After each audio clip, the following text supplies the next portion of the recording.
Okay. Section 2. Yeah.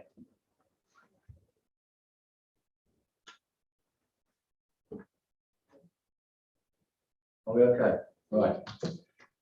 Well, good evening. Sorry, good afternoon. So it's the evening, but we are now following cabinet this week. Going to start all our planning committees in the afternoon at 2:30. So there we are. But good afternoon, everyone, and welcome to this meeting of the Rushcliffe Planning Committee and to the wider audience on YouTube. So we're streaming that out as we speak. I'm Councillor Roger Upton, Chairman of the Planning Committee, and on my left, your right, is Councillor Maureen Stockwood, my Vice Chairman.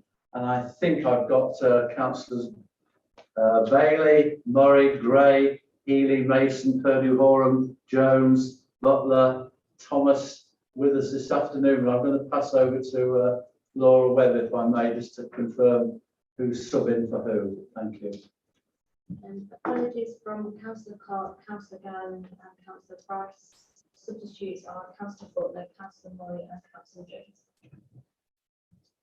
Thank you, Laura. And from the officers, we've got Leanne Ashmore, Director of Development and Economic Development, Andrew Ashcroft, the Interim Service Manager for Planning, Gemma Dennis, Principal Solicitor, Laura Webb, as I say, I think Maisie Housden, and Planning Officers Phil Cook to my right, Craig Miles, and Tom Pettit, who will be presenting their reports this afternoon. Some quick housekeeping, if I may. No fire alarms expected today. If it should go off, then we muster in the front car park on the assembly point. If you're in any doubt, then follow one of us, I think, is the best advice. A plea from certain people, if we can all speak up a bit loud and clear, because sometimes it's not that clear on the microphone system here. So bear that in mind. And if you could turn off your mobile phones or put them to silent, that would be much appreciated. Item 1 on the agenda is the apologies for absence of substitute members. We've done that. Item 2 is the declaration of interest, be they code of conduct or on the planning code. Are there any members that want to make any declarations of interest? Councillor Thomas. Do I need to declare an interest because I'm on the thing of arena working group? I would have thought so. The fact you're on the thing and no. Thank you for mentioning it. Anyone else? Fine. Item 3, the minutes of the previous meeting held on the 13th of January this year. Those of you who are present, are you content that they are a true record? And if so, have I proposed and a seconder, please? Proposed, Councillor Bailey, second. Councillor Thomas, thank you. My usual spiel, if you like, about being a quasi-judicial meeting and the expectation that we've all read in some detail the various reports this afternoon, try and keep our comments focused on matters of material interest and relevance of planning law and legislation if we could. I know it's not easy all the time, but that would be appreciated.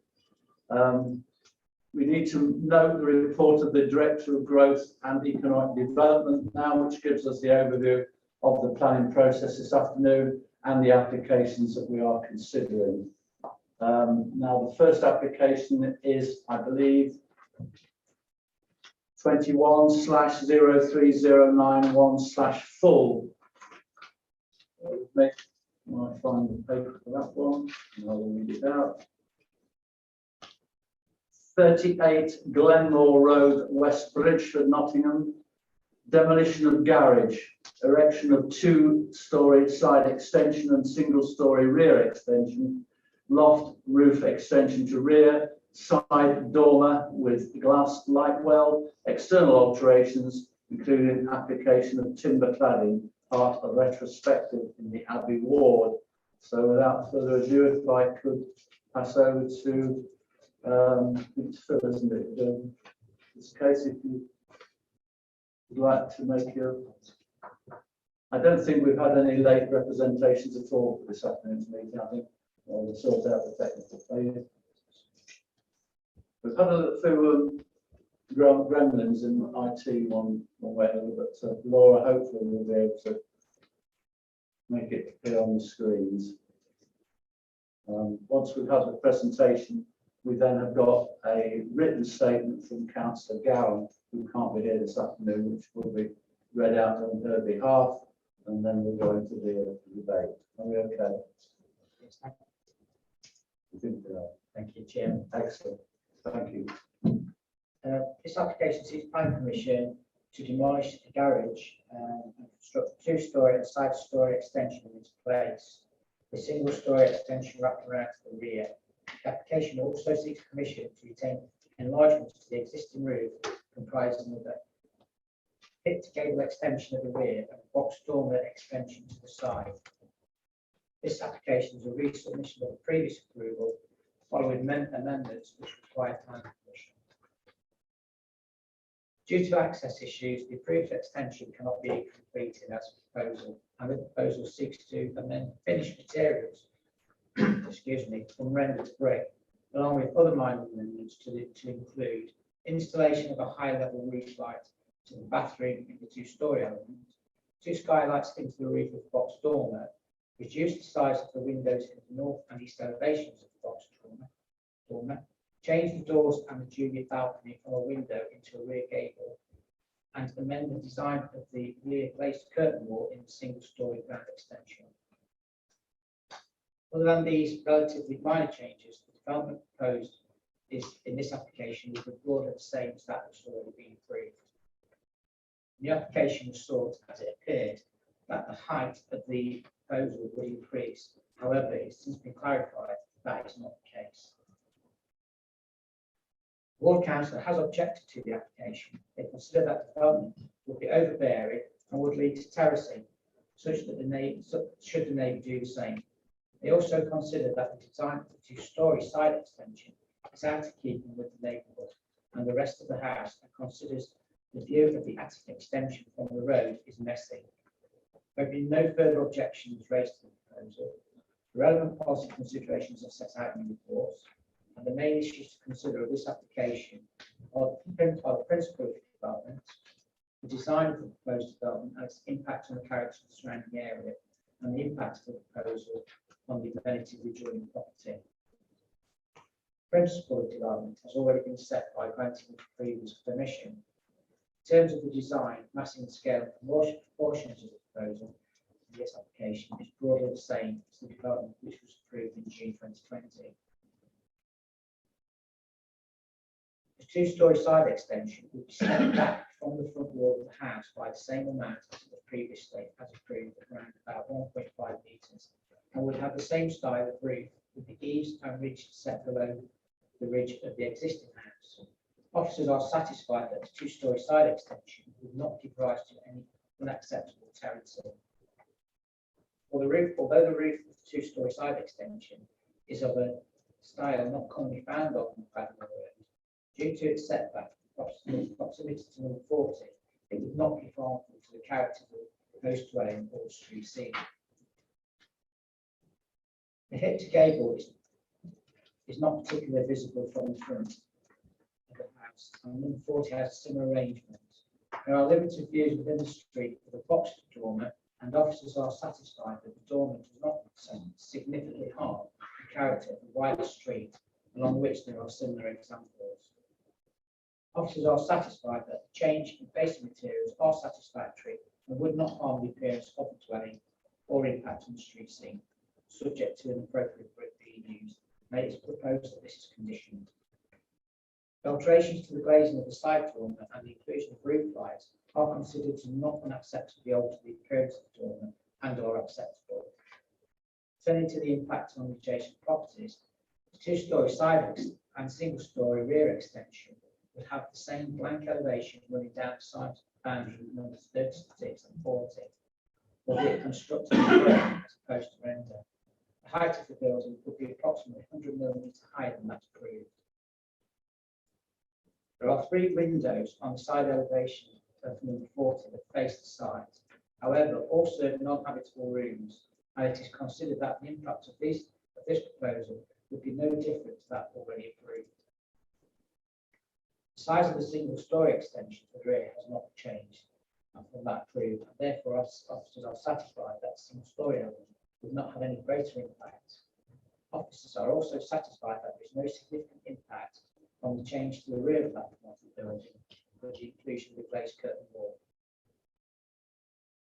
Overall, officers consider that in terms of the impact on the amenities and occupiers of the neighbourhood properties, the amended development proposed in this application will accord with relevant policies and development plan, and as such is acceptable in this regard.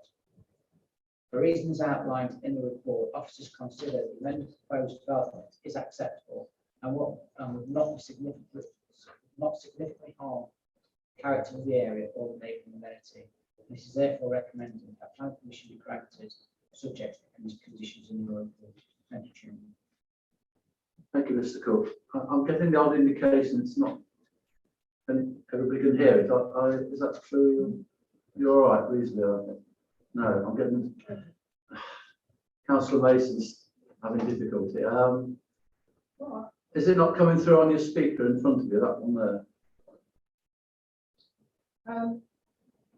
It's more the fact that I can hear it. I can only just hear it.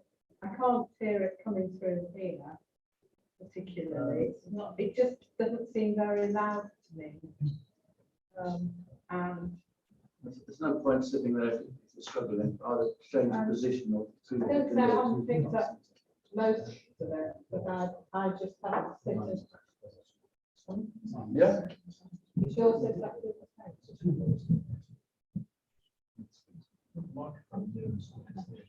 You can all put the mic, probably, speak into the microphone. That's probably the best way forward until we can get this sorted. But yeah. Right. I think at this stage we'll get Gemma Dennis to read the submission, the written submission from Councillor Gowland, the ward councillor, who is, I think, objecting basically to this proposition. Thank you. Thank you, Chair. There is nothing wrong with terraced houses. Having grown up in one, and I can confirm that they are much warmer than detached houses. But effective retrospective terracing of the streets of West Bridgford by extensions is the worst of all worlds. We are ending up with small gaps that will not allow residents to access the backs of properties and which will prevent proper ventilation and maintenance. In terms of planning considerations, they are unsympathetic in design and they lead to massing. That said, the neighbour to this house has already extended up to the boundaries, so it would be hard to object on this basis alone. However, my primary objection is to the design of this extension. Please see the proposed elevation. I like modern buildings, but the design of the upper level extension is completely out of keeping with the area where everything is faced in tile, brick or plaster, or even the rest of the building.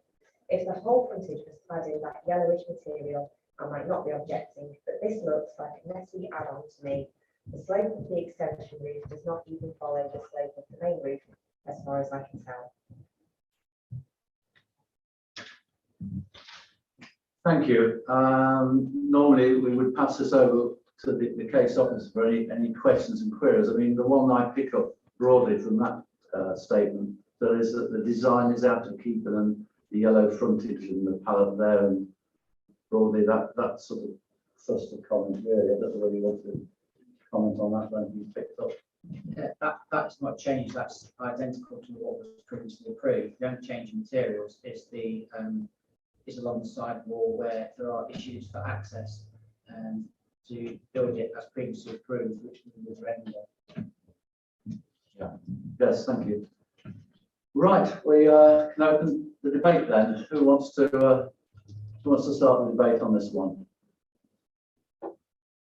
No great rush. Come on, somebody must want to. Councillor Bailey and then Councillor Butler then. Thank you. I know that Councillor Gowland said she was concerned it would have the effect of terracing. But my thoughts are that because the extension is set back, that it will visually, to me, is unlikely to cause that terracing effect. I mean, obviously it's going to be closer to the neighbour than it would otherwise be if it wasn't extended. But actually, I quite like the roof line of the extension, the side extension, because it's not pretending to be something else. It is as it is. And actually, I have no objections to this at all. Okay, fair point. Councillor Butler. Thank you, Mr. Chairman. Just picking up on a point that Councillor Gowran mentioned, also Councillor Bailey just referred to. Councillor Gowran referred to the angle of the extension roof being slightly different from the existing roof. Is that as per the original permission? Yes, it is. Okay, thank you very much. Councillor Jones. Thank you, Chair. I like the change that removes the Juliet balcony and changes it to a window. I think rather pompous thing to make a statement of dominance of the neighbours. But my main comment is twofold, really.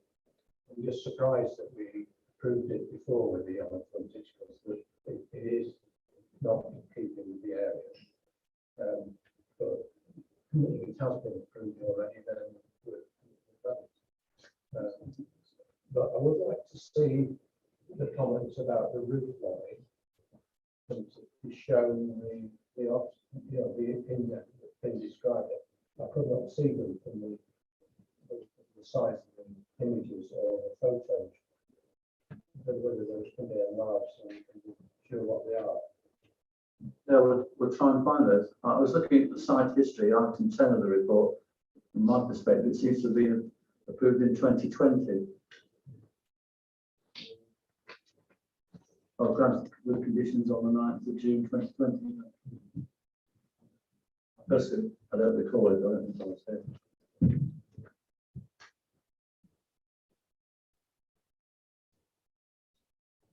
Well, that's, have we done it?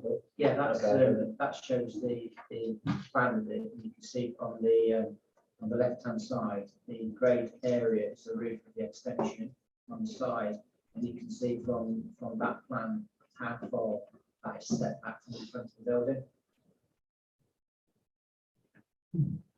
Councillor Mason is next. Right, thank you. Yes, I'm not totally happy with the front of it, but actually, I think that the roof line on the extension does follow the up and the angle down on the plans as it is on the left.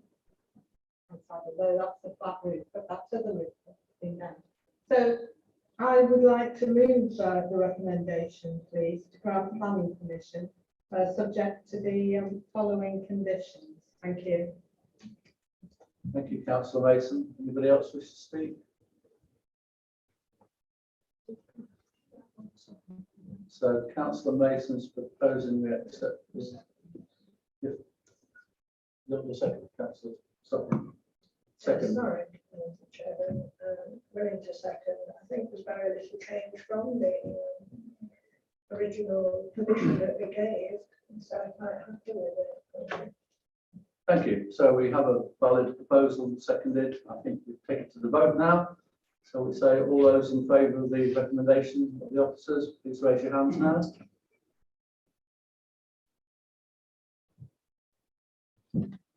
All those against? Any abstentions? Seems to be unanimous. Unanimous, thank you.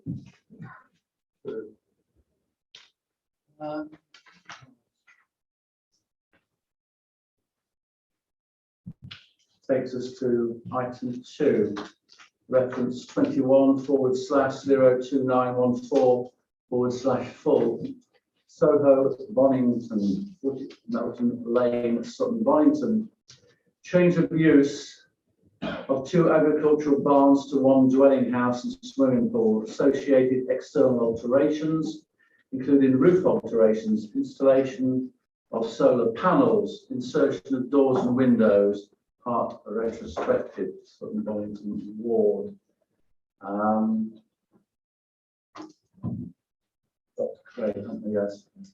So, no late representations. I think we'll go to the presentation, and then we've got some speakers. So, in your time, when you're comfortable, Craig. Thank you. Well, thank you, Chair. Good to be here. I'd like to start just by saying this is a resubmission of an identical proposal that was previously refused by Borough Council in August 2020. So let's get to the application set. So the site is located on the south side of Melton Lane. And everybody hear me okay? Yeah. Try not to speak too fast so I don't understand what I'm saying. It relates to two agricultural buildings that are existing, and it was previously associated with Forkle Farm, which was involved in equestrian activities in years gone by, but that seems to have ceased.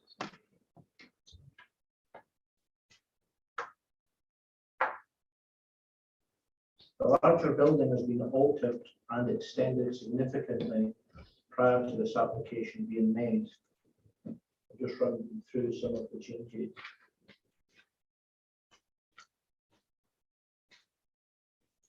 All of the walls have been replaced. The roof has been replaced and appears to have been extended upwards. A concrete floor has been laid internally. Walls have been clad. An internal fireplace has been formed. A large brick pillar appears to have been formed by the rear elevation. A single-storey side extension has been added, and as you can see, large windows and doors have been also installed. It's completely altered and extended its appearance, size, height, and overall character of the building.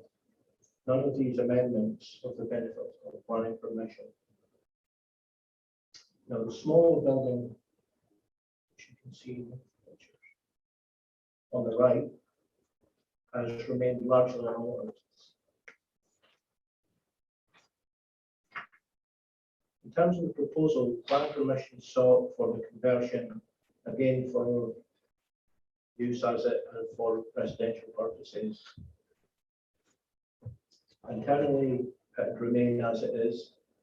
Sorry, externally it remain as it is, but internally there have been mezzanine floor added to create 3 first floor bedrooms. And the smaller building on the right will be used as a swimming pool. In support of the application, a VAT assessment, contaminated land report, planning statement, and landscape assessment has been submitted.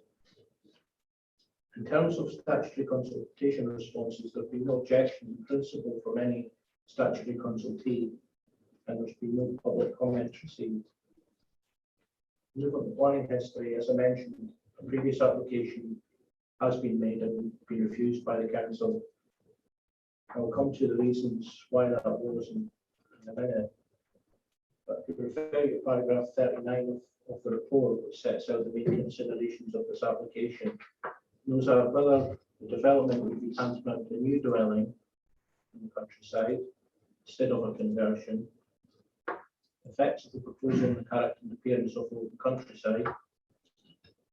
The effect of the proposed development, highway safety, ecology matters, and effect on living conditions of future occupiers. Now, in terms of the living conditions of future occupiers, it's considered there's no harm. In consideration of endangered species, the VAT assessment says there are no VATs, and there's no potential for VATs. So that's all okay. The effect of the proposal on highway safety, the Highway Authority have got no objection, subject to condition or plan improvements to access. Now, the crux of the matter is it a conversion of the property or is it a new build property? Now, during consideration of the last application, it was considered that all the changes as previously listed was tantamount to the development of a new building. All the roofs been replaced, the walls been replaced, windows have been inserted, the building's been extended upwards and outwards. Now, where does that leave us? Now, planning policy allows in principle for the conversion of a dwelling in the countryside, policy 22 of the development plan. Also, the NPPF allows the conversion. It doesn't cause harm to the wider countryside. Now, planning statement submitted all focuses around conversion of the building, but our view at officer level is it's not a conversion of the building, it's a construction of a new building, and on that basis there is no policy support for a new build dwelling in the countryside.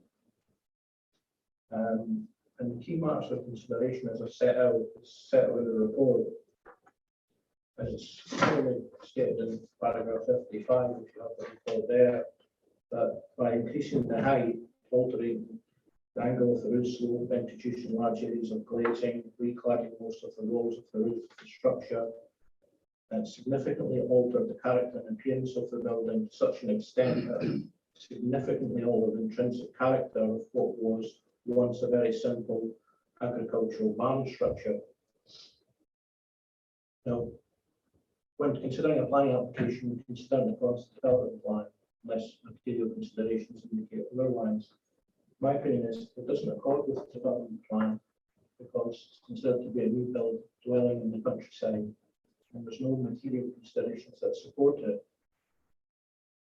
The recommendation is therefore to refuse planning permission in accordance with the previous decision made by the council and in accordance with your development plan. Thank you, Craig. Right, we have, I believe, two speakers. Philip Rowland and Councillor Barney, the local ward councillor.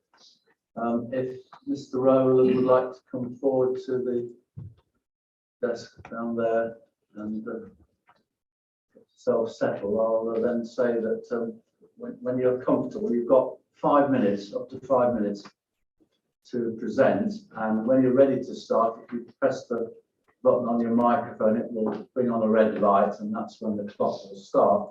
And during your presentation, when you're getting within 30 seconds of the time, then we'll let you know, give you some idea of the time. Are they okay for the time and all that? Yeah. So when you're ready, just press the button and it's your presentation. Thank you. Thank you, Chairman. My name is Philip Rowland. I'm a planning consultant. And thank you for giving me this opportunity to speak on behalf of the applicant. I forward a couple of photographs and they're displayed on the screen.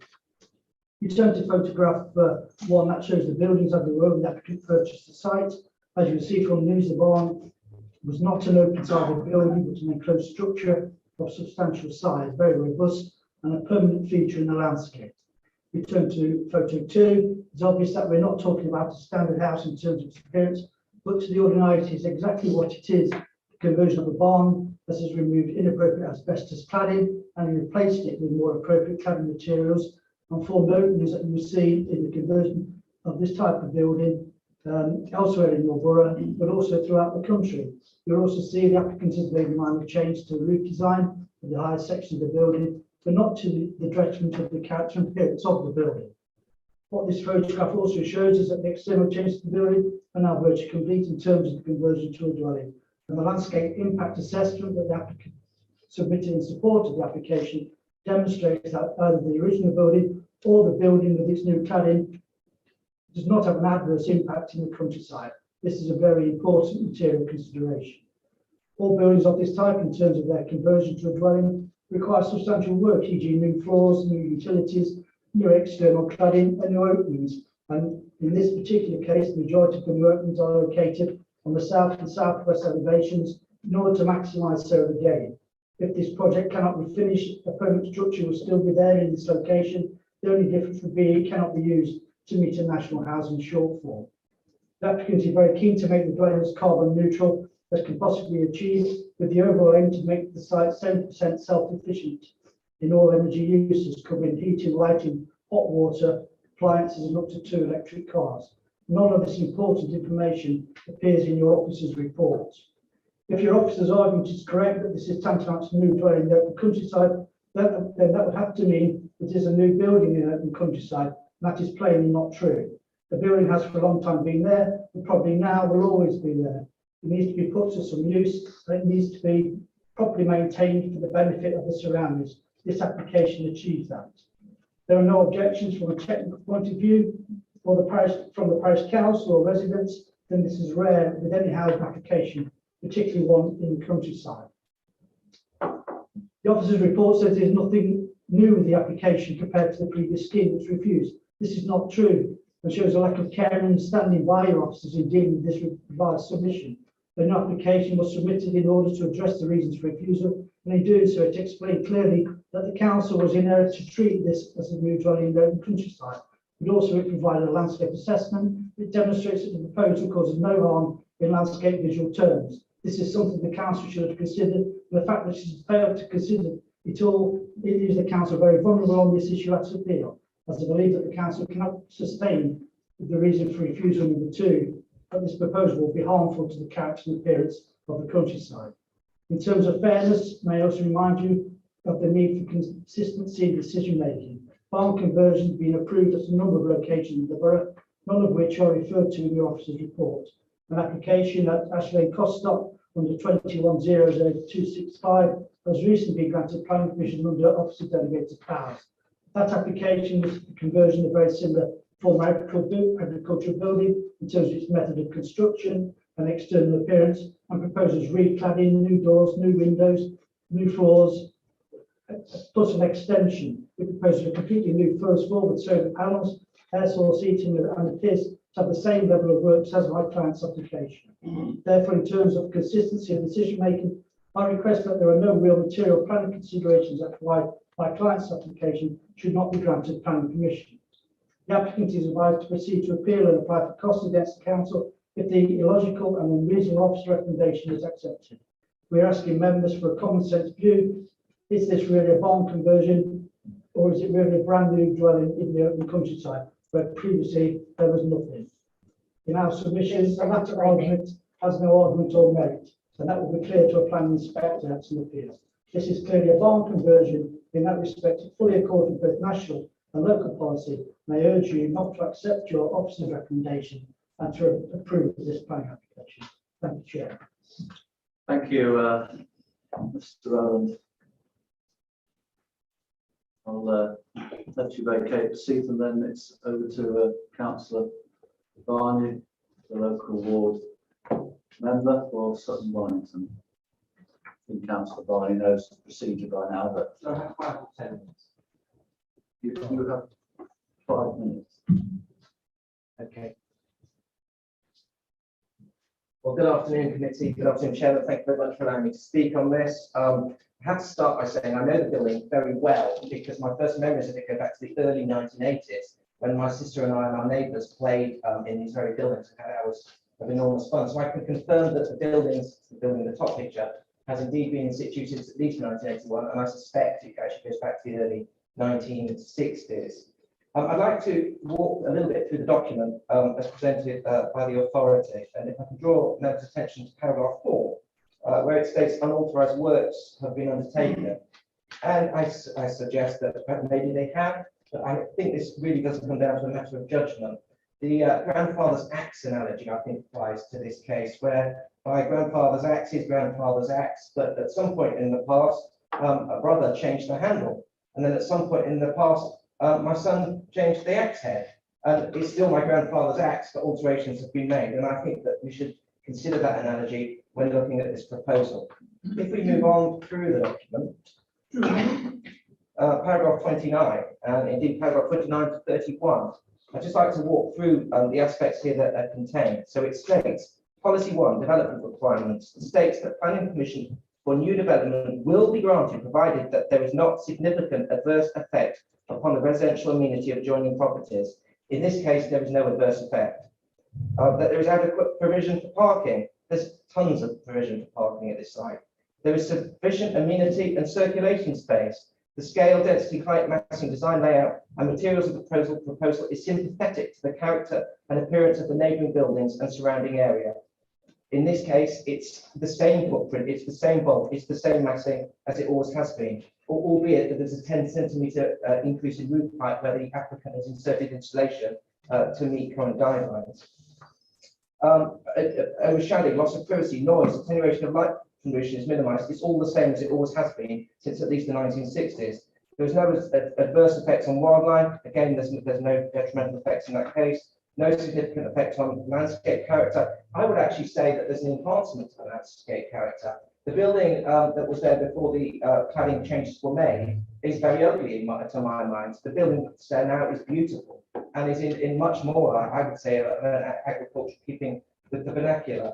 But skipping through and skipping some points, it also makes the paragraph 29 says that renewable energy technologies should be encouraged. In this instance, the applicant has spent a fortune actually on solar panels. I'm led to understand that the power requirement of this building will be only 10 kilowatts, which is the same as a standard 4-bedroom house would be, because of the insulation values and the reliance on renewables in underfloor ground source technology and solar.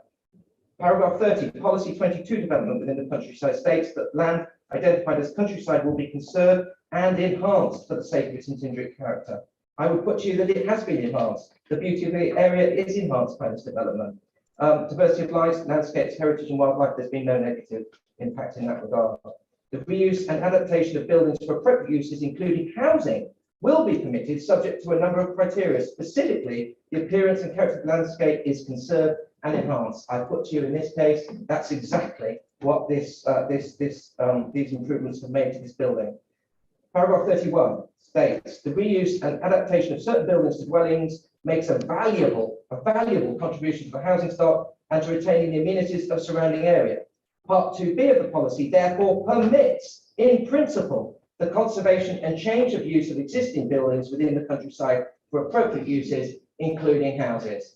What on earth is this if it is not that? And just around the corner, in the last 12 months, this authority has granted approval for another asbestos farm conversion on Hungry Lane in Sutton Bollington, which has similar merits. Paragraph 32 states the National Planning Policy Framework updated in July 2021 explains that the development of isolated homes in the countryside should be avoided unless certain circumstances. For example, the development would reuse redundant or disused buildings and enhance the immediate setting. That's what we have in this case.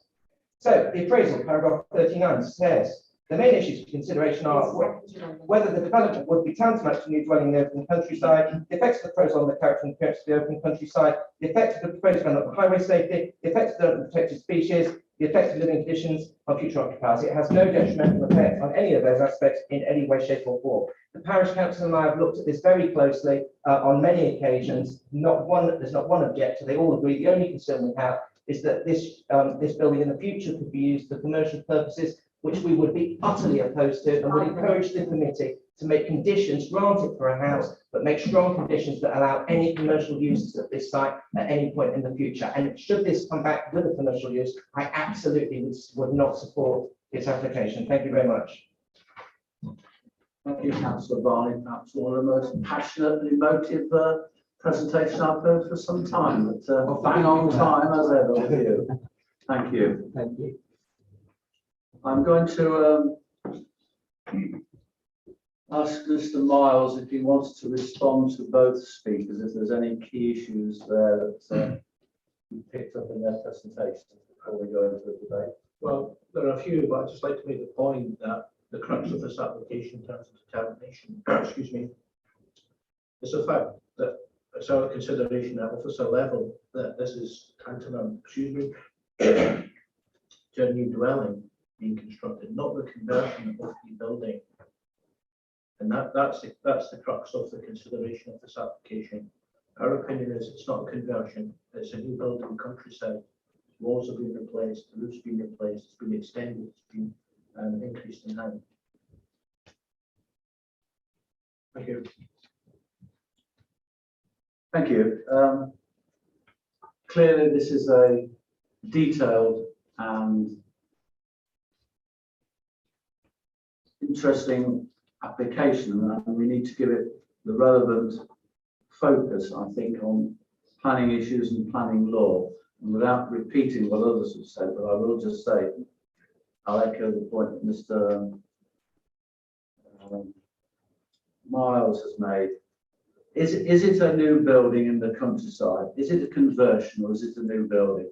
And I refer you back to para 39, where, as he said at the very beginning, the main issues for consideration, our consideration, are listed there in paras A to E. So we need a healthy and robust debate on this one, and we need to focus on planning issues and planning law primarily. So I'll open up the debate now. Who would like to start? Always a difficult one, but Councillor Jones has put his hand up. Over to you, Councillor Jones. Well, having listened to the many points made by both the speakers, I I think we should focus on the dimensions. Yeah, it all looks beautiful. I don't know how many plans it's going to provide. That's just one dwelling. But what are the dimensions of what's actually in borough as opposed to what was there? Both in length, width, and height. Okay, I'm just looking through the report, but I'm sure that the case officer may have that information. Your first question was, is it for a one dwelling, a single dwelling or more? And what are its broad dimensions? You've got those facts to hand.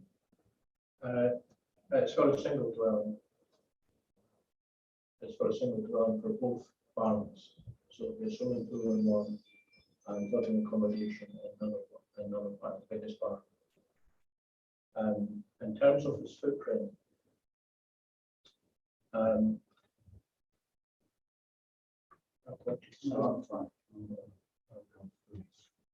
Paragraph 3. Paragraph 3. The larger barn measures some 40.5 metres by 18.6 metres, and the smaller barn adjacent to the west measures 22.6 metres by 10.6 metres.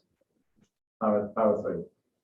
Yeah, I can see that, but my understanding is that the barn that's become a dwelling was lower and less substantial in some way. I'm just trying to understand what that is. And maybe we don't know because it's been changed without permission. there's been a number of site visits over the years to this site, and from my understanding, there's various additions added to it on a year-by-year basis, and that's summarised in paragraph 4 of the report. In terms of the time, to me, full evidence.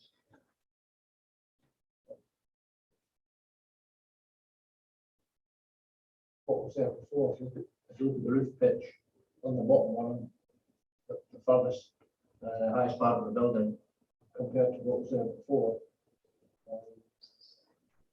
it's higher, and the single-story part has been added to the side of the building at the back. Thank you, Chair. Thank you. Councillor Thomas and Councillor Bailey.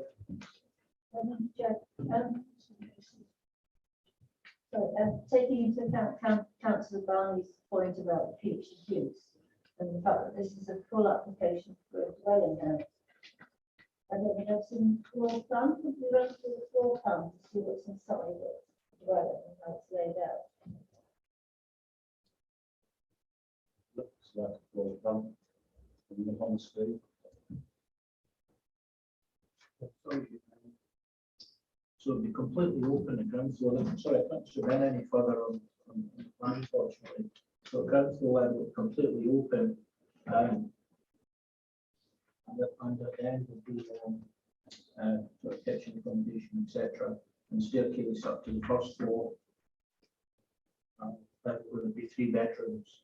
So ground floor, pretty much almost everything will be completely open, with the exception of the staircase going upstairs, and upstairs will be 3 bedrooms. Paragraph 7 talks about some detail there. Substantial open plan living accommodation, 2 bedrooms, bathrooms at ground floor, first floor mezzanine providing 3 additional bedrooms and a bathroom, etc.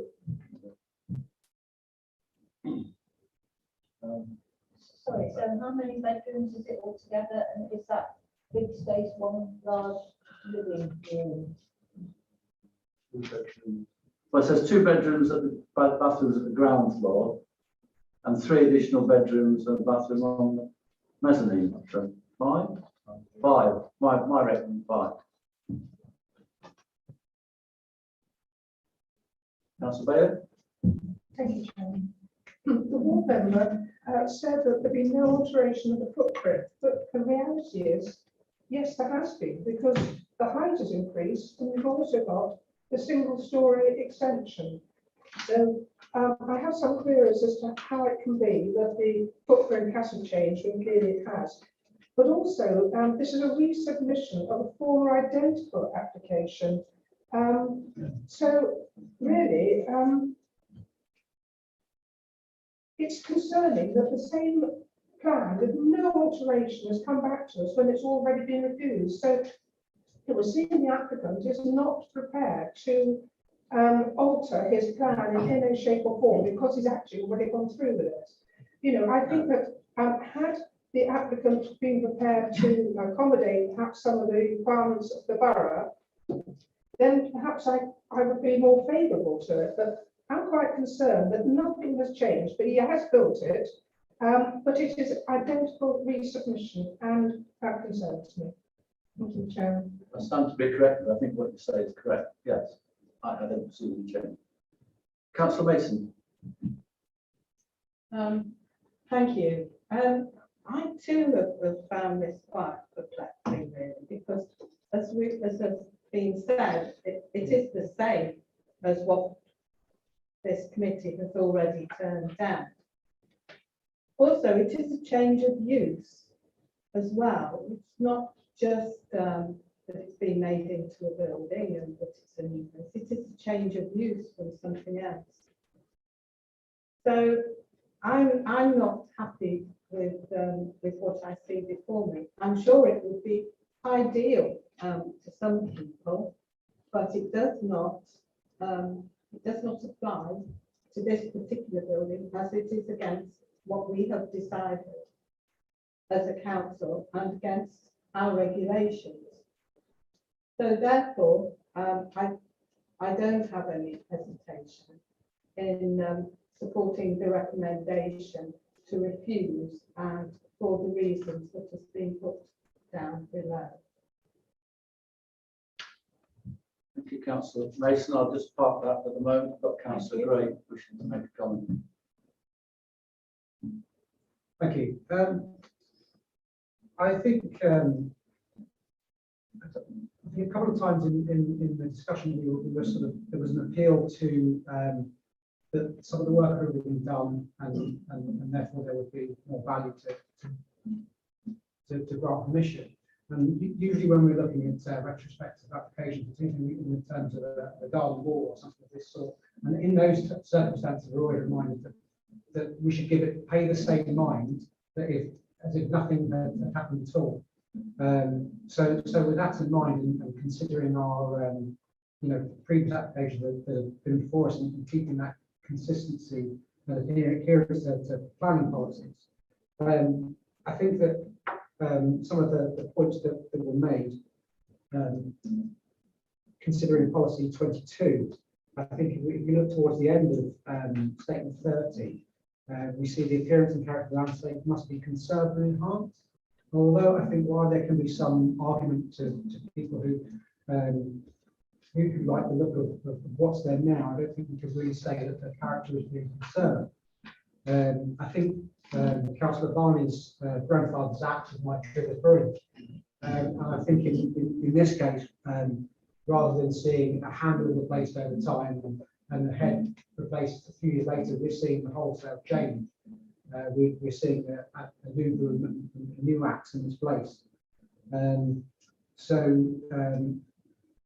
I believe that I would support or second the recommendation. Thank you, Councillor Gray. Councillor Butler. Thank you, Mr. Chairman. This is a complicated one, and it is difficult for so many reasons. And so we've got the old barns there, which you would hardly call attractive. And then we've got the new build, or the new build, the conversion, call it what you will, which is what we're arguing about. Which beauty is in the eye of the beholder. Some people will like it, and some people won't, and that's fair enough. But yeah, paragraph 10 refers to the previous application. That this is in effect a repeat of that application that was turned down. So I'm just curious that the work's being carried out on it. When was that done then? Was that done before, in between the original permission being, or the original application being refused and this one, or was that done before the original application? Do you know the sort of timescales?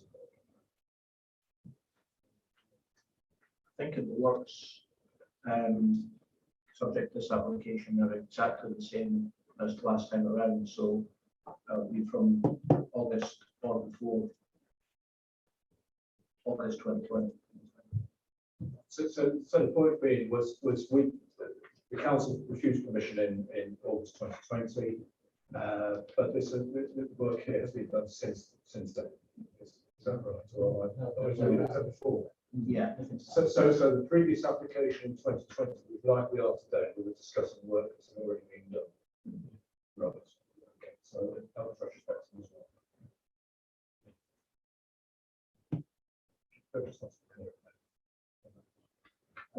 And also, just very quickly, we keep talking about building or new building in the open countryside and the policies we have.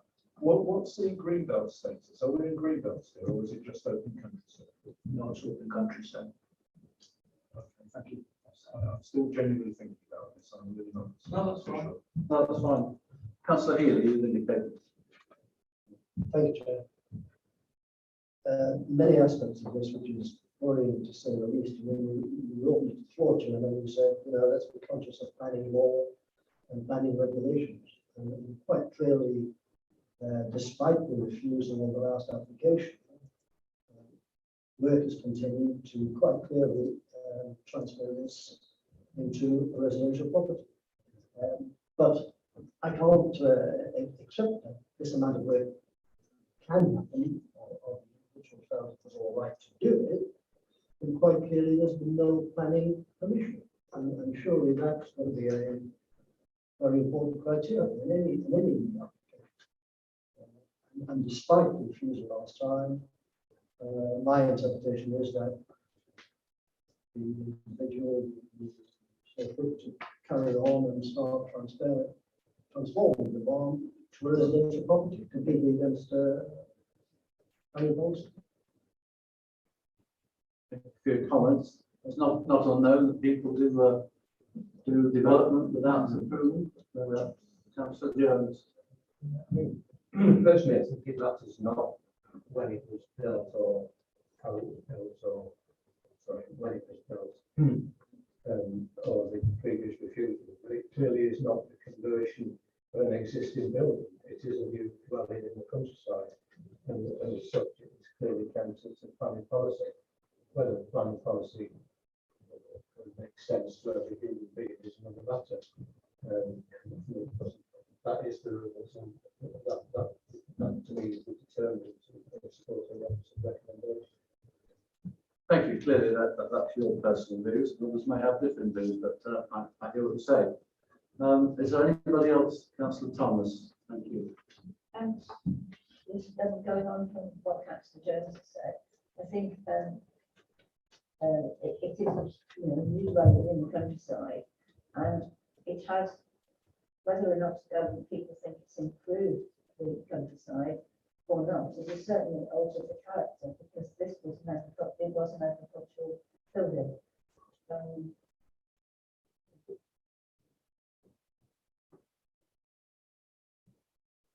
Councillor Purdue-Holland. Thank you, Mr. Chairman. I think I'm sort of in a position very much like Councillor Butler, sort of sitting on the fence on this one, and probably tending to go with the recommendation. But I think it's proven that it's very useful to invite speakers, including the ward member, who was with his very eloquent and articulate argument has pushed me off the fence.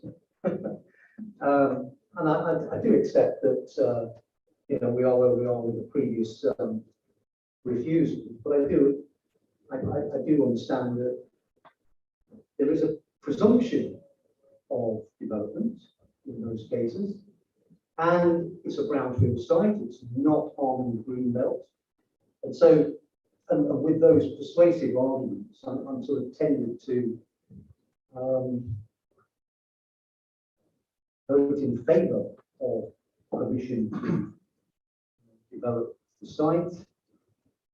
I don't know if I'm going to get any support, but just to ensure that we have a healthy debate, I'm prepared to propose that we do not accept the report recommendations and that we proceed to allow a planning commission.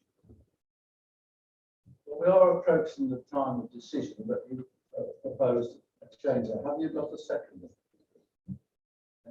Chair, on a point of order, I think it's already been proposed and seconded this motion to move the motion to the office of recommendation.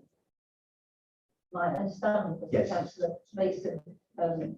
No, that's true. I've got a proposal from Councillor Mason and seconded by Councillor Gray. It's just, do I take it, a vote on that, or I take that vote? Okay. So Councillor Bernard fails on that basis at the moment. Right. Are we all done on the debate? Does anybody else want to speak to it? Or you do.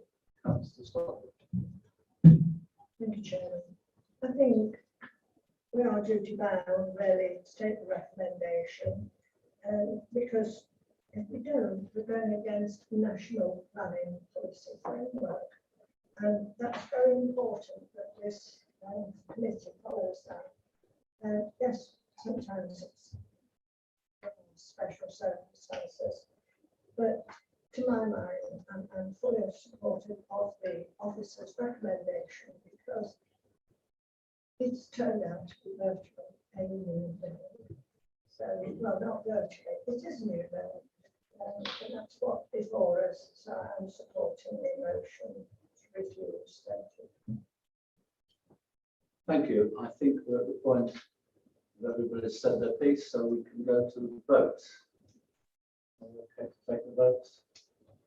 All those in favour of the recommendation to refuse permission, please show your hands now. Thank you. All those against? Any abstentions? Vote is carried to refuse. Sorry, the vote was supported the recommendation of the officers to refuse. Thank you. We now move to item 21/03162/ADV. Bingham Arena and Enterprise Centre, Chapel Lane, Bingham. The display of one internally illuminated sign and two fascia signs. One is Bingham East. Phil Cook is going to present this case, and we have no speakers and no late representation, so hopefully it will be a short item. Over to you, Phil.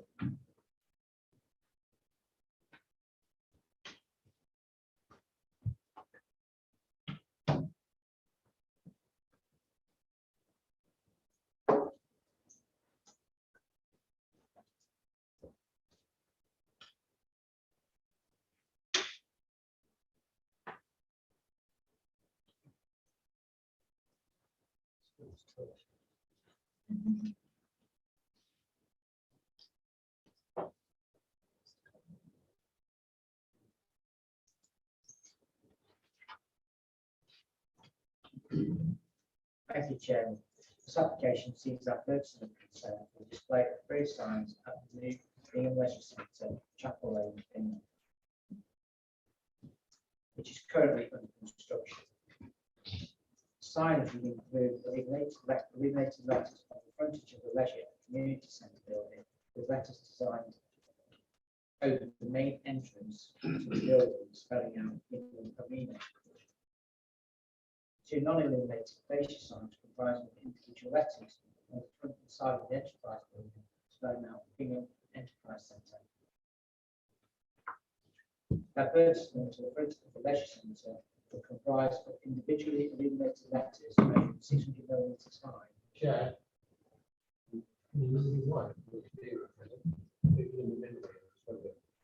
Sorry. the advertisements on the, to the front of the leisure centre would comprise of individually illuminated lamps measuring 600 millimetres high, with a total width of 9.9 metres and maximum illumination of 600 candelas. Key issues in consideration of this application to display the adverts at the site are the visual impact of the proposed adverts on the surrounding area and any potential impact on public safety, including highway safety and uses of the railway line. There'd be no objections to the proposal. The lighting could be turned off when the building is not in use and subject to a condition requiring this. The building is not considered to impact on visual appearance or renters of the wider area or the amenity of neighbouring occupiers, particularly given the scale of the building on which the signage would be displayed.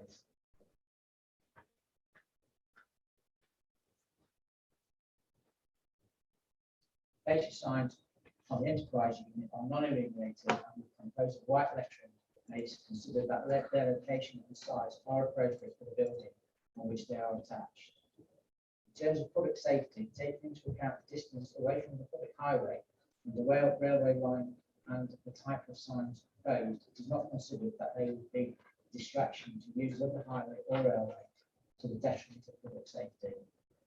It is considered that the design and appearance of the advert proposed would not have an unacceptable impact on amenity or public safety, and it is therefore recommended that the advert consent be granted. Thank you. Thank you. Right. Open to the debate then. Who's we got? Francis Bowden, start. Thank you. Thank you, Mr. Chairman. I've got no comments or questions. At risk of putting a curse on this, I propose that we move and accept the recommendation along with the conditions. Thank you. Thank you. Anybody else want to comment? Councillor Jones. I never really understand why people have to illuminate a sign to a building that everybody knows what it is. And it seems to be an enormous waste of energy, but I can see the application is cogent and it will be turned off when the building is not in use. But personally, I think it's a stupid thing to do. It's far better to have signs there that don't illuminate. Let's hope it's LED. Might be better. Councillor Thomas. Thank you, Chair. Yes, I will second Thank you. however, I do have a comment, and that is that you have to turn your head sideways to read the sign. And, why don't they put a sign right? Architectural trends. Well, Fashion. do we all have to read everything sideways? I do quite a lot actually. No, I take your point. It's just one of those architectural things, isn't it? Beauty is in the eye of the beholder. Any more? Any more, as I say. Well, we have a proposal, I think, in Councillor Borough. We have a second, I think it was Councillor Thomas. Let's put it to the vote. All those in favour of the recommendations, please raise your hands. Looks unanimous to me. Unanimous it is. Thank you very much. I'm now going to vacate the chair because the next item is in my ward, as they say. So, as convention says, I'm going to hand over to my vice chair, Maureen Stockford, and there is a speaker, I noticed, but I'll come and sit on the chairs at the back and listen to the debate if I may. Are you going to run it from there? Yes.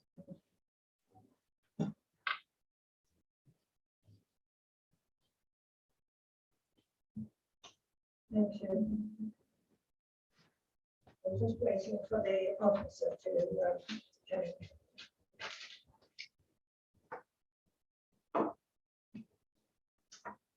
Councillors, this is 21/00195/ and it's a TPO order renewal, and it's at Prince Edward Crescent. And it's in Lancashire-on-Trent. Mr. Pettit. Hello. We've made a tree preservation order, which I'll refer to as TPO from now on, the grounds of 26 Prince Edward Crescent, Lancashire-on-Trent. It was made on the 4th of November 2021, and it needs to be confirmed within 6 months or it will lapse. We've got a duty to consider all representation before confirming the order. The tree preservation order was made following an application to construct a dwelling in the garden. Tree residents raised concerns about its loss, and I was asked to look at the tree to decide if it was worthy of protection. When we consider whether we should protect trees, we're looking at public amenity value, which is generally their visual appearance and public vantage points. So the position of the tree shown with the circle, there's a public right of way to the east of the property, and then you've got Prince Edward Crescent to the south. So this is the view you get as you exit the public right of way. The tree we've protected is the probably the one to the wall to the right or of the photo. It's to the left of the brown building. So it's not the large one on the left in the sort of the green island in the middle of the road. And as you swing round, you get another view of it. It's got this sort of it's weeping willow, so it's got that sort of pendulous branches. The view from the east, it does become partly screened by the highway trees, but I think it does contribute to sort of the character of this part of the estate. And then as we proceed further away from the tree to the west, again, you can see how it enhances its sylvan setting. There's a number of mature trees in the area, and I think it does enhance the public realm. And there we go, that's looking back further west from Prince Edward's Crescent. So 2 objections to the order have been received, one from the owner of the property where the tree is located, and one from the neighbouring property at number 28, which is the tree closest to the property closest to the tree. And as you can see, the canopy of the tree is sort of approaching the boundary line between the 2 properties. So the owners of the trees have objected. They've tried to explain why they felt they needed to put the planning application in, because they were concerned that if they didn't, someone else would come along, and they didn't want to see an old family home removed. They've got concerns over the lifespan of the willow and its proximity to the neighbouring property, and questions over the public amenity value to the people who objected to the tree preservation order. As I've said before, we're primarily considering its amenity value from roads and other public vantage points. The owner of the adjacent property has said there was past structural damage, which the bill said was almost certainly due to the tree. There's a small lump in the carpet of the living room.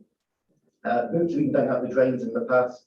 And there was concerns over the age of the tree, what would happen if a gale was to blow it down. I have visited the owner in his property to try and take some photos of that lump. It's so small you can't see it. You do feel it under your feet, but for the roots of the tree to get to the living room, they'd have to grow under the garage, under the driveway, and under a concrete slab. So I'm not convinced there's a case being made that the roots are damaging the property.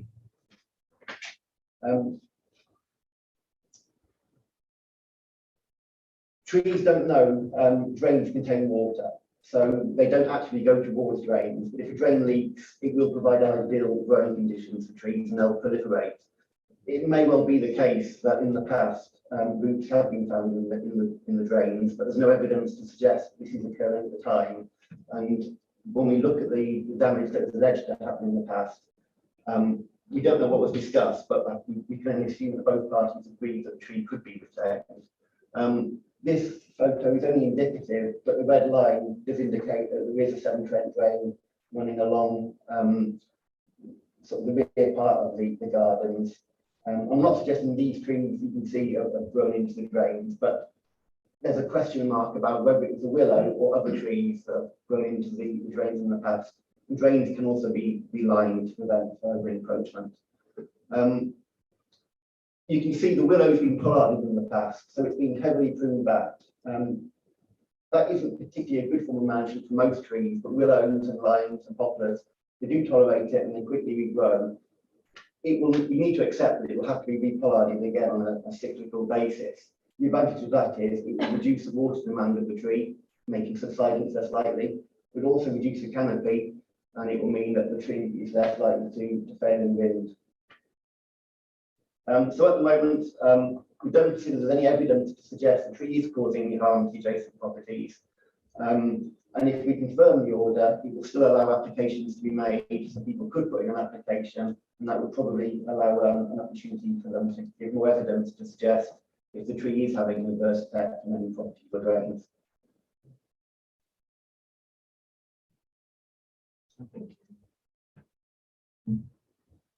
Thank you, Mr. Pettit. We have a speaker on this one, and it's Mr. Tomlinson. If you'd like to move to the. It should be.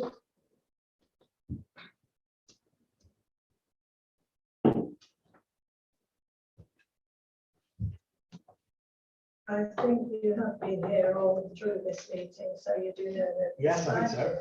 And it starts when you put the red light.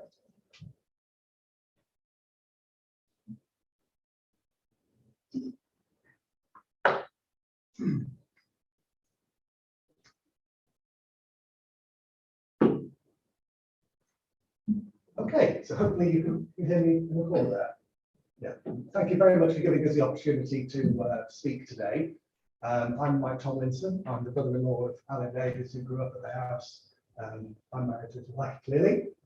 She would love to be here, but she's got work, so she sadly couldn't make it. We appreciate Mr. Pettit's involvement in looking at our appraisal, but clearly we fundamentally disagree with the result of it, and hence that's why we are here. The background of the case he skipped across, but it's worth going into, that Alan's parents lived there for 55 years very happily. It came time to sell the house after they passed away, and we spoke with, I think, 6 estate agents and 2 architects, and they all described it as a building lot. The thought of the house being demolished was too much. So the only way we could get around that would be to build a small bungalow at the bottom of the road, and that's what comes with Mr. Pettit said this 2 p.m. So that's the background behind it. I've got 3 points, if I may. They're all non-technical. I've listened to all you guys for the last hour. No doubt I'm quite pleased with that. I'm just a layman with no planning knowledge at all. So the longevity of the tree. I mean, Mr. Pettit has rightly suggested it is a weeping willow. And how long do these weeping willows live for? Well, we put a request into the Royal Horticultural Society, where else would you go? And you can see it later on. We've got a screenshot of their reply, and they confirmed the type of weeping willow it is, which is a golden weeping willow, and the fact it's only going to live around 30 to 50 years. Alan's parents planted the tree in 1964, probably as a 6-year-old tree at that point. So you can clearly see it's done well. But how much longer can it actually go on? It is looking a little bit decrepit like some of us as well. So the Royal Horticultural Society reckon that it's way well past its sell-by date already, and they've suggested it's got a brittle wood, which, if it's strong winds, will certainly mean that branches, etc., will fall off. And as you probably saw in the pictures there, there's a pedestrian walkway directly below that, as well as any effect it has on the next door neighbour's house, Mr. Anthony Mitchell's. Can I just flick back to a couple of photos, if that's all right? Yeah, so I saw these earlier, so you can see what an overbearing tree it is in comparison to Mr. Mitchell, who's the second objector's house next door. If I can flick on again. Again, you can see the size, the sheer size of that tree compared to his bungalow, and that's what's giving him anxiety. Clearly, we can't say whether this tree or not is affecting Mr. Mitchell's house, but it is causing him anxiety, causes mother anxiety. So much so, at the funeral of Alice's dad, he came up to us and expressed how concerned he was. So there is a level of anxiety at that point. With regards to the situation, I consulted a specialist insurer, Vickers, and they said you should be planting weeping willows at least 59 feet away from any building. I think if you flick on again, I did a Google map, and that confirms, as you can see at the bottom left, which is only 19.6 feet away. Again, not great compared to the size of the tree. My third and final point is around the amenity value, and I take what Mr. Pettit has said, but out of all the people on the Canadian estate, of which there are many, only 3 people wanted to say anything about this application. We click on again, have we got the map? Oh, that was my first one there. Yeah, so at the bottom right, about 5 o'clock, they objected, they sold their house, so I think we can probably discount that. 1 o'clock, you can see the sheer distance between their house and the tree. It's over 3 large gardens. So, okay. So the people just opposite, maybe they've got a reason to say something, but that's by the by. So in summary, it is just the wrong species of tree planted in the wrong place. That's clear. It's well past its usual longevity and will deteriorate and potentially cause incident. We believe it is causing damage to Mr. Mitchell's property, and he does too. As the amenity value, it possibly has some, but it's a lovely maple tree we saw in there. And finally, we got the Freedom of Information Act. How many TPOs have Rushcliffe put on private properties? 1960. 313, that's all. And we've got 2 of them in our garden. 0.5% of all the TPOs are in that garden there. So I think we've done our bit. So I'll please ask you to remove the TPO in this case so we can provide a lovely little bungalow. Thank you. Thank you.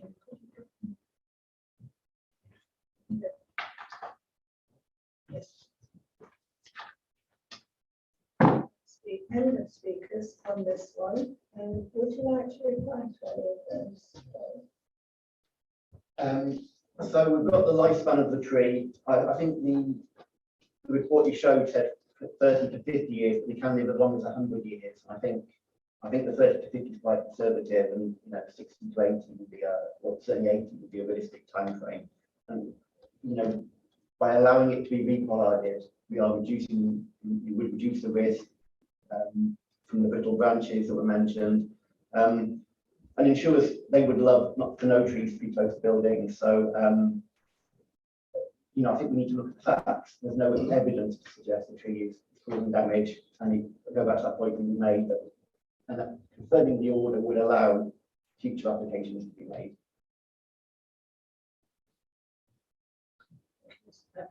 Now, are there any speakers on this?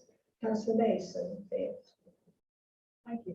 Can I just ask, because we used to have a willow, it was closer to the house and probably under. But it was said that the roots, particularly for a weeping root, they do need prone water. And the what do they call it? The width of the roots can be as much as twice the height of the tree. Is that so?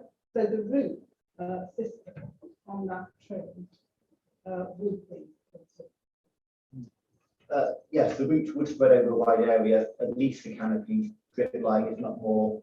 And the roots could be adjacent to the neighbouring property. I'm sure they are. But I guess that doesn't necessarily mean that they are causing damage.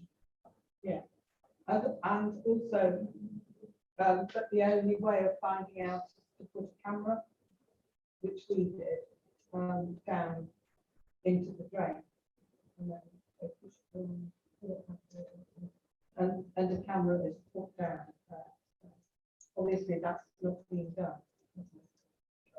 There's no surveys for the drains. There's no surveys of the building.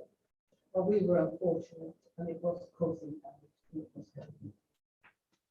Okay, thank you. Councillor Thomas. I'd like to make a recommendation, please. That's the recommendation. I think the point that is quite clear is that confirming the TPO is not going to stop any comments or any work that's needed to be done to the tree, because there was a friend doing that even when there's a TPO.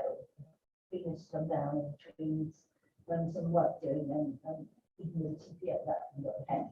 So I don't see any problem personally in confirming the TPO and the recommendation. Thank you. Councillor Jones. Yeah, I'm happy to second the recommendation. I'd be interested to know which of the other trees the speaker referred to as TPO, but I do accept that that tree is visible from the and highly significant in the vicinity. And as long as the TPO allows planting, which I presume is automatically. But they would have to apply. Have to apply for following. And with regard to drains, I mean, I've had experience of routine in drains, but they get lined in the way that the officer described. And once the line, the roots can't get through. So, yeah, I'm happy to second, but I'd be interested to know which is the other tree that TPO. Sorry, you can't come back. Okay. Right, anyone else wants to speak on this one? Councillor Bailey? A gentleman did tell us that they didn't want the family house to become a building site and knocked down. But surely, where the tree is, where they would like to put a small bungalow, that in itself will be a building site while it's being built. So the two things for me don't quite tally. I think the point they were making is if they are allowed to build a bungalow in the garden, it will allow the family home to be retained. I forgot to mention a point. There is a revised planning layout that we're currently considering that does show a bungalow position behind the tree that we're currently considering. But I can't say if that will get approval. Thank you. Councillor Butler. Oh, sorry. Thank you. I may have misunderstood, but I thought the gentleman said he didn't want the family home to be demolished. Was that correct, or did I misunderstand? I think he did say that. In which case, he doesn't want it to be knocked down and it will become a building site or a building plot. But if a bungalow were to be built, that part of the garden will become a building plot in its own right. So I can't quite see the logic behind it. My feeling is he would like the tree to come down so he can build a bungalow. That's my thoughts are. Thank you, Madam Chairman.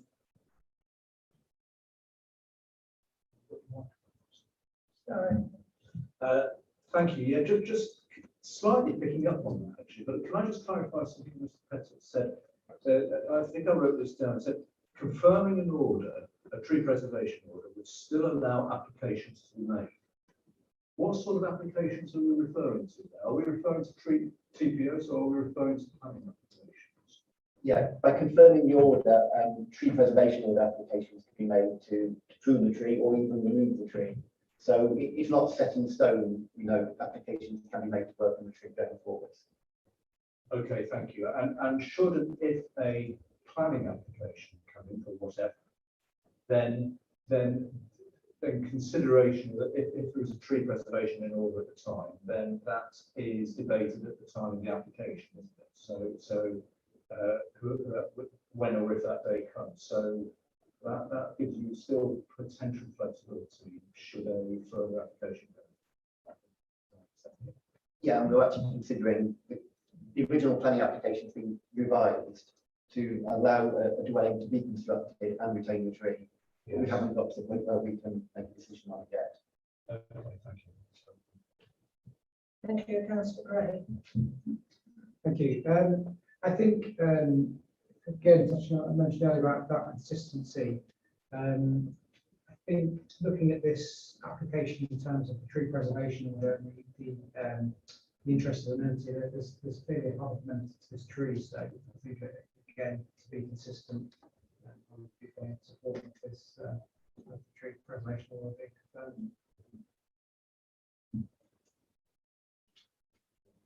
confirmed. No further speakers. It's been proposed and seconded. Proposed by Councillor Thomas, seconded by Councillor Jones, that we that the TPO be confirmed without modification of this present.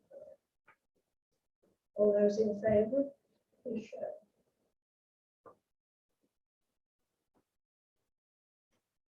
Don't think there's anyone against, but yeah. Yes, everyone. Unanimous, thank you.